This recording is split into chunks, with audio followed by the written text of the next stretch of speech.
Assalamualaikum warahmatullahi wabarakatuh. Di sini kami akan menjelaskan tentang sekolah pasar modal. Apa sih yang disebut dengan sekolah pasar modal? Nah, sekolah pasar modal itu merupakan semacam suatu seminar yang diadakan oleh Brush Efek Indonesia untuk memberikan edukasi kepada masyarakat tentang hal-hal yang berkaitan dengan pasar modal maupun juga investasi. Apa sih yang disebut dengan pasar modal? Pasar modal adalah pasar yang memperjualbelikan sebagai instrumen keuangan jangka panjang seperti reksadana, saham, obligasi, SUKUK, ETF, dan lain-lain. Untuk mempertemukan antara pihak yang memiliki dana dengan pihak yang membutuhkan dana. Yang pertama yaitu saham. Konsep dasar saham. Contohnya seperti Pak Bejo berniat untuk memiliki usaha bakso. Perlu modal sekitar 8 juta rupiah. Namun hanya memiliki dana 1 juta rupiah. Untuk itu, Pak Bejo mengajak 7 temannya bersama-sama untuk menanamkan modal sekitar 1 juta rupiah. Sehingga setiap orang dalam perusahaan bakso tersebut memiliki saham senilai 1 juta rupiah. Dan apa sih alasan investasi saham? Yang pertama yaitu untuk mempermudah. Karena banyak perusahaan, sekuritas, dan manajer investasi yang dapat memberikan rekomendasi investasi dan juga ada untuk online trading. Sehingga tidak memerlukan pengetahuan yang dalam dan tidak perlu memahami yang kuat atas teknologi. Yang kedua yaitu terjangkau, mulai dari sekitar Rp100.000 setiap bulannya, itu sehingga tidak membutuhkan modal yang sangat besar. Yang ketiga yaitu menguntungkan, investasi secara berskala dengan orientasi jangka panjang. Selanjutnya adalah obligasi. Obligasi adalah surat utang jangka menengah atau panjang, dapat dipindah tangankan dan berisi janji untuk membayar imbalan berupa bunga pada periode tertentu dan melunasi pokok utang pada waktu yang telah ditentukan kepada pihak pembeli obligasi tersebut. Dan selanjutnya adalah reksadana. Reksadana adalah sarana untuk menghimpun dana dari masyarakat yang memiliki modal sebagai unit penyertaan untuk diinvestasikan dalam berbagai saham atau instrumen investasi lainnya oleh manajer investasi. Dan selanjutnya adalah ETF atau Exchange Trade Fund. ETF adalah reksadana yang diperdagangkan seperti halnya saham di bursa. ETF menjadi alternatif efek yang mudah dan terjangkau dan diversifikasi kepemilikan saham hanya dengan kepemilikan satu ETF. Selanjutnya adalah struktur pasar modal. Itu terdiri dari OJK, dan selanjutnya ada Clearing Penjaminan Efek Indonesia, dan selanjutnya ada Bursa Efek Indonesia, dan selanjutnya ada Kustodian Sentral Efek Indonesia. Selanjutnya adalah manfaat keberadaan pasar modal. Yang pertama, sebagai sumber pembiayaan, yaitu artinya sebagai salah satu sumber pembiayaan jangka panjang bagi perusahaan dalam mengembangkan usahanya. Dan yang selanjutnya wahana investasi, yang artinya sebagai tempat investasi bagi investor yang ingin berinvestasi di aset keuangan. Dan selanjutnya penyebaran kepemilikan, perusahaan sebagai tempat untuk penyebaran kepemilikan perusahaan kepada masyarakat. Dan selanjutnya keterbukaan dan profesionalisme, salah satu industri yang sangat terbuka dan menjunjung tinggi profesionalisme sehingga akan mendorong terciptanya iklim usaha yang kuat.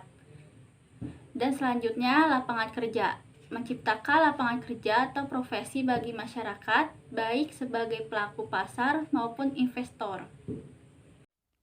Baik, untuk materi selanjutnya adalah apakah itu saham?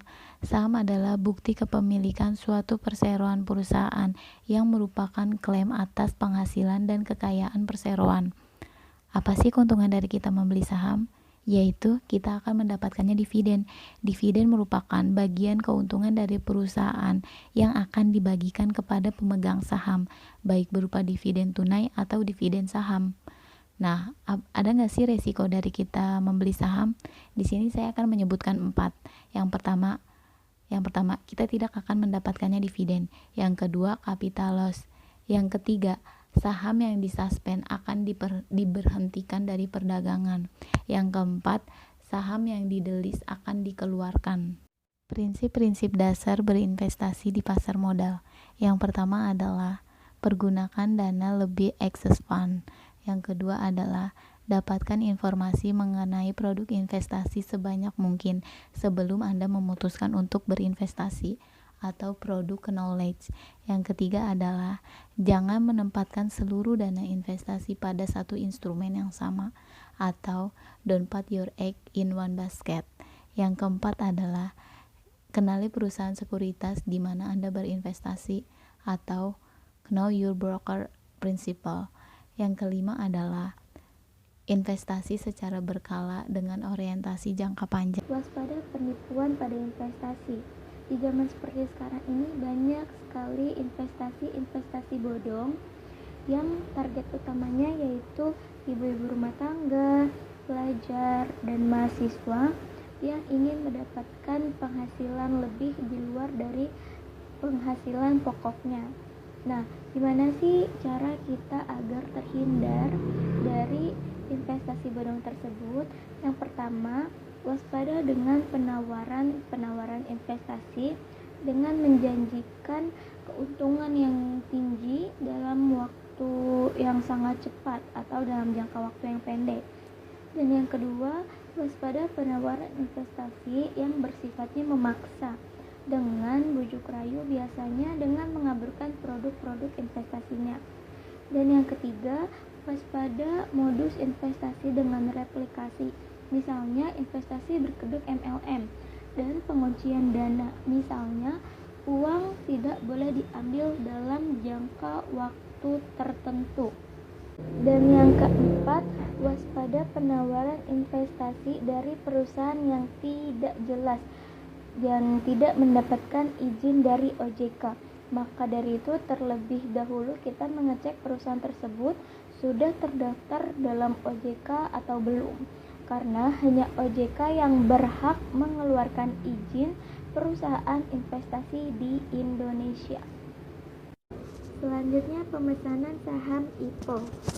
Sebelum melakukan pemesanan, investor harus terlebih dahulu memiliki SID atau rekening efek di salah satu sekuritas atau perusahaan efek. Dan perusahaan efek tersebut harus sudah terlebih dahulu terdaftar sebagai partisipan sistem. Nah, berikut ini cara dan langkah untuk beli saham IIPO. Sebelumnya kita harus registrasi dulu nih. Yang pertama, masukkan ke laman IIPO.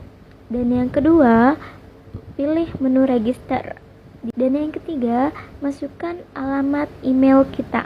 Dan yang keempat, isi tipe investor, individu, dan institusi.